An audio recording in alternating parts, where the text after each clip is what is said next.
আজকে আমি ডিমের ঝোল করছি। আমার বাড়িতে ডিমের ঝোল খেতে সবাইকে ভালোবাসে, অনেক দিন হচ্ছে না, তাই আজকে করবো ভাবলাম।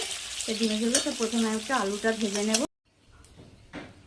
আলু ডিমটা ভেজে নিয়েছি। এবার আমি এখানে একটু তেজপাতা আর একটু গোটা জিরে দিয়ে দিলাম।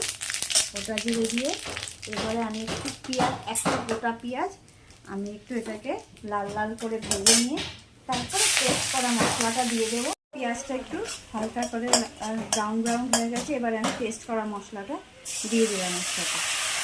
ঠিক আছে, যে মশলাটা আমি পেস্ট করে রেখেছিলাম এটাকে ভালো করে কষাতে হবে। এবার এটাকে আমি একটু বাটিটা ধুয়ে একটু জল দিয়ে দিলাম। আমি কিন্তু সব রান্না কাঁচা লঙ্কাতে করি, কোনো শুকনো লঙ্কা আমি ইউজ করি না।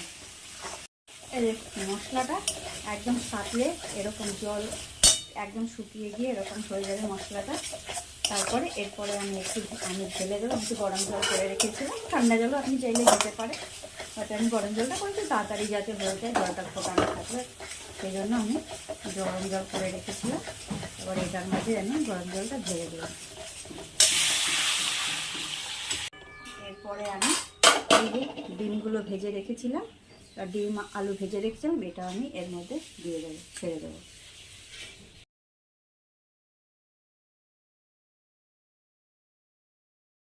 ছেড়ে দিলাম এর মধ্যে। এবার একটু ভালো করে ফুটবে, 10 মিনিট ফুটবে। এবারে এটা আমি নামিয়ে দিয়েছি, নামানোর সময় একটু ঘি দিয়ে দিয়েছি। আর এটা দেখে বলুন, দেখে কেমন লাগছে, কেমন টেস্ট হয়েছে, আর আমার রেসিপিটা কার কেমন লাগলো একটু জানাবেন। Thank you.